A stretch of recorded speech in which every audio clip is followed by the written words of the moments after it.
Hi there, I'm Kelly Damphousse and welcome to the August edition of the First Friday video. Today we're coming to you from the Fine Arts Building and I'm joined by the chair of our Department of Art and Design, Temma Balducci. Temma recently returned from Japan where she conducted a global classroom study abroad experience. Thanks for joining us today, Temma. I'm happy to be here. Thanks for having me. Temma, please tell us a little bit about your global classroom experience. What was it like going to Japan with these students? Sure. The students were enrolled in an Asian art class, and so we covered the art and culture of Japan from prehistoric to the present day. We visited dozens of museums and historic sites. We were in Tokyo for about 3 weeks, and then we also visited a couple of towns outside the city. So why was going to Japan important? After all, we have online resources and we've got a lot of online material. We could just show pictures of Japanese art from here. Right. Why was going there so important? Well, I think study abroad is especially important for art history classes because the students get to experience art firsthand, which is very different from the way it's taught in the classroom. So for example, on a PowerPoint, which is how you teach it in a classroom, if I put up an image of Stonehenge and an image of the Venus of Willendorf next to each other, the students can't really tell differences in scale or texture and materials. Stonehenge is about 13 feet tall. The Venus of Willendorf is about 4 inches. And that just doesn't really come across in a PowerPoint. And then it's even more pronounced when you're talking about ritual spaces, historical sites like temples and shrines and museums, because students get to experience those spaces in person. So they get to walk through them, see how things are hung on the wall, and they understand the context and the setting in a way that you can't just replicate in the classroom. Because art is not just the artifacts, it's also the culture that's being represented by that. So being in that setting makes it totally different. So I also made sure the students had lots of cultural experiences. We did a traditional Japanese tea ceremony. We did an ikebana workshop, so they learned how to arrange flowers in a traditional way. We got to observe a sumo wrestling practice, that's great, which was really cool.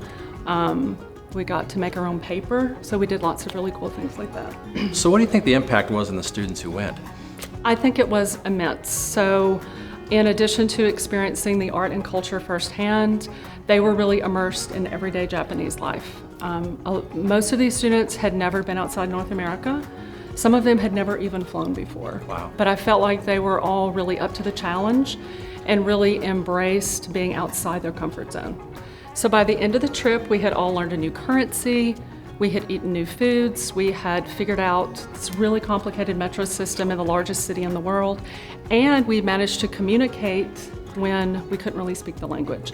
So I think this is something that will really stay with the students, this being immersed in a foreign culture, having learned maybe that the world is a little bit smaller and maybe not as scary as they thought, and then the confidence I think that they gained from having accomplished all of this. That's such a safer version of a study abroad, where in the olden days we just sent students off on their own to figure things out. Going with a faculty member probably gave them a lot of confidence. Now they probably feel like they could go this on their own. Yes, so they were kind of clingy at first. So they're learning, and they're learning not just about art and about culture, but about the experience of traveling abroad. Yes, Very absolutely. Good. Well, thanks so much. Thanks so much for sharing. Thanks so much for taking our students there. I hope you had a great experience. I know this is always enlightening for the faculty as well. Yes. And you create relationships with your students in a way you wouldn't do even here on campus. Absolutely. That's great. Well, thanks so much. Thank you for inviting me. Thanks to the partnerships we've made at universities like Saitama, we have in-country resources to help support our faculty and students when they study abroad. We already have 4 classes set to return to the Tokyo area in 2020. The number of students going abroad increases every year at Arkansas State. There's a growing demand from our students to have a study abroad experience on their resumes. And faculty are more and more interested in going as well. Report after report reveals that study abroad dramatically increases employment opportunities after graduation. 97% of students who study abroad secured a job within the first year of graduation, for example. The Global Classroom is the latest in a long legacy of study abroad experiences sponsored by Arkansas State University. Another example is the Global Student Leadership Program, which for more than 2 decades has taken members of our campus student leadership abroad. Their trips have ranged from Australia to the rainforests of Central America. Each year, our honors program creates study abroad experiences as well linked to classroom work. This past May, almost 60 students traveled the legacy of the Cold War era through Eastern Europe. You're going to see much more about this trip in coming weeks on our social media and website.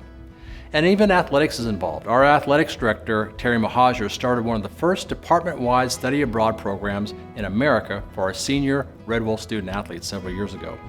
Each summer, dozens of A-State students venture out through national scholarship programs like the Gilman International, sponsored by the U.S. State Department, Fulbright postgraduate studies, and other opportunities to take courses and to see the world. We want to grow the total number of study abroad experiences for our A-State students. In fact, we're working on new ways to reduce the cost for students to participate. In fact, if I could make it happen tomorrow, I would include a study abroad experience for every residential student at Arkansas State. I believe in the profound impact that travel has on us as individuals. Not only do our students benefit, but our faculty and staff who are leaders of these events have the opportunity to see how others live, and they can bring those experiences and the best of those other cultures back to our campus and to our community. Faculty and students who do study abroad are changed forever. We're returning now to my office to close out this study abroad edition of First Friday Video and to talk to one of our A-State students who's in the field right now. Many of you know about our world-famous marine biologist, Paul Sikkel. His work and the work done by his graduate students have been featured by the BBC, and he has discovered and named 2 species of coral reef parasites. I'd like to welcome to the First Friday Video Gina Hendrick, who is currently in Puerto Rico via Zoom. Welcome to the First Friday Video, Gina. It's good to see you. Well, thank you very much for having me. Hey, I'm excited to have you here. And so why don't you tell us a little bit about what you're doing in Puerto Rico? All right. Well, I'm working on some field work for my dissertation. I'm a PhD student in Dr. Paul Sikkel's lab. We study fish parasites in coral reef systems. So we've been catching a lot of the fish that they feed on, trying to look at some of the host effects on the actual parasite. And I'll be doing some more lab work when I return back to Arkansas to determine the hosts using their blood meals. So some molecular work in ABI there. So what was important about going to Puerto Rico versus doing something here in the States? So our study organism is a marine parasite on coral reef fishes. So this gives us access to our study organism, whereas we wouldn't be able to find it, at least not that species in particular, in the mainland states and or the Keys.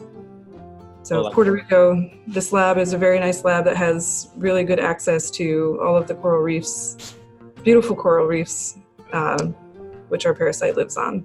Well, that's great, except for it's a parasite. I mean, that's kind of it's kind of gross, but that's its benefits. So what has it been like now? Where are you from? I am originally from Cape Coral, Florida. Okay, very good. And so is this the first time you've been to kind of an international destination? Actually, I have done quite a bit of research abroad. During my master's with Arkansas State, I did travel to multiple destinations, Puerto Rico being one of them, St. Thomas, the U.S. Virgin Islands. I did attend a conference in South Africa in 2017 at Kruger National Park, which was amazing. It was an amazing experience. That's great to know that. I think a lot of people think education happens at Arkansas State only in Jonesboro, but we really have faculty members who are taking students abroad, and our students themselves are going abroad and going to really unique destinations to do research or to take classes. And it's one of the things that's kind of distinctive about Arkansas State, those kind of opportunities to do something like that. Now, where'd you go to undergrad? I went to Florida Gulf Coast University in Fort Myers, Florida. That's great. So why'd you come to Arkansas State? So I did a lot of undergraduate research, and one of my professors knew that at the time I was into sharks. And he knew. We have a lot of sharks here in Jonesboro. I understand why the attraction. Yeah. But my professor knew of a researcher who used to work with sharks, and he did work in the Caribbean, which I was familiar with. And it turned out to be Dr. Paul Sikkel. And I started volunteering for him before officially becoming a master's student. And it was a great experience. And I came up to visit Arkansas and I saw the lab, and I fell in love with ABI. Well, that's great. It's a fantastic facility and a wonderful professor, so you made the right choice, I think, that for sure. I think so. Now, part of the attraction, I think, about going to a study abroad experience is not just that the subject matter is there, but it's also about being in the culture. Can you talk a little bit about what it's been like to live in Puerto Rico?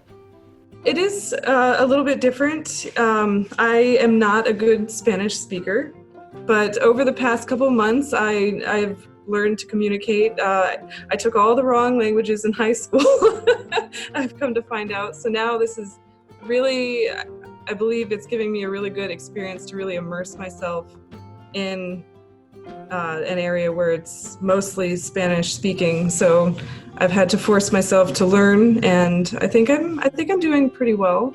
It's really nice to see. The area that I'm in is a family destination. So people from all over Puerto Rico, and even people visiting from other places, come to this area and they bring their whole families. So if you walk the street at night, especially on a weekend, there's families out, they've got live music, and everybody is just enjoying the beautiful weather, and it's a really nice atmosphere. That's great.